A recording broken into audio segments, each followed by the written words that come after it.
ago, Clara Barton drove her wagon onto a battlefield to care for the wounded and people in need. Supplies and services had to get to areas ravaged by war and later to places devastated by natural disaster. Emergency response vehicles are the modern-day equivalent of those historic horse-drawn wagons. Today, in times of disaster, the ERV is a crucial part of American Red Cross disaster relief. ERV teams in the field, like all disaster relief workers, keep the Red Cross heritage of caring and concern alive. I feel in mass care on the ERV, you're one-on-one with the people. And that's where I like to be, right there in ground zero with the people. You're the one that gets right out where the action's at, and that's what I like. I don't want to sit back at a desk and wonder what's going on out there. I want to be out here. I like this. And the satisfaction of helping people, I think, in need is a lot of it. You really get a good feeling that you're helping people. People ask, why do I do this and don't get paid? My response is that I'm blessed to be able to go out to help somebody.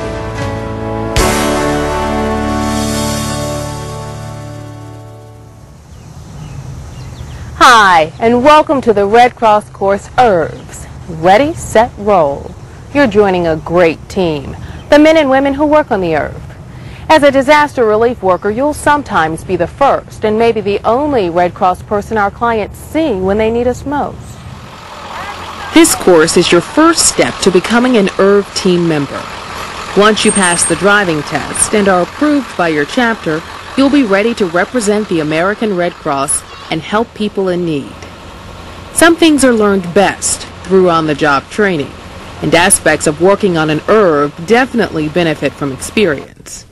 In this program, we invite you to watch and listen to those who have worked on ERVs during disaster relief operations. 1041. Let's start with the most basic question of all. What is an ERV?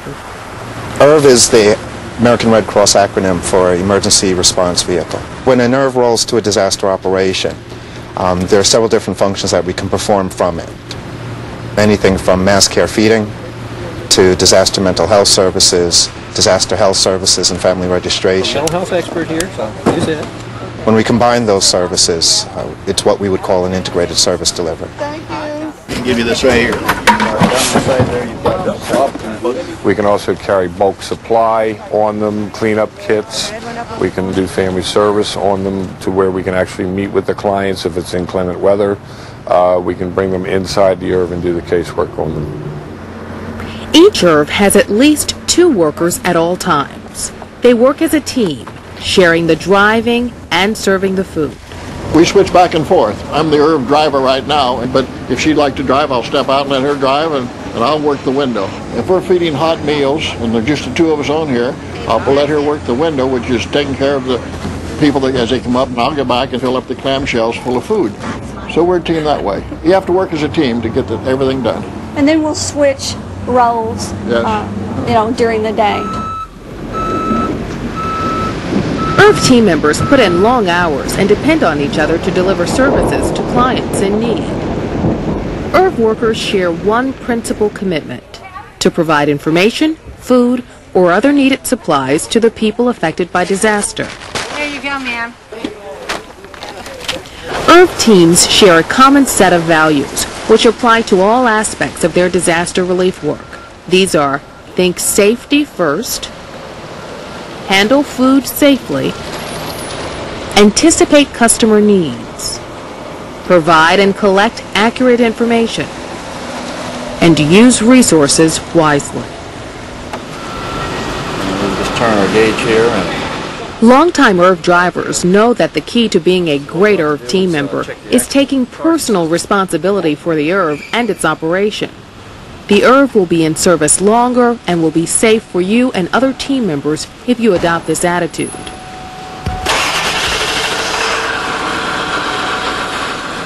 But whose ERV is it anyway? Nationals? The chapters? The relief operations? National owns the majority of ERVs, and they are positioned at chapters across the country, which we call custodial chapters. It's those chapters' responsibility to maintain them, as well as have trained personnel ready to roll to a disaster site within 24 hours. And that ERV team could be on site for as much as 3 weeks. We know what an ERV is, who's responsible for it, and who owns it. In the next segment, we'll learn about and explore aspects of good customer service and how the ERV functions in the field.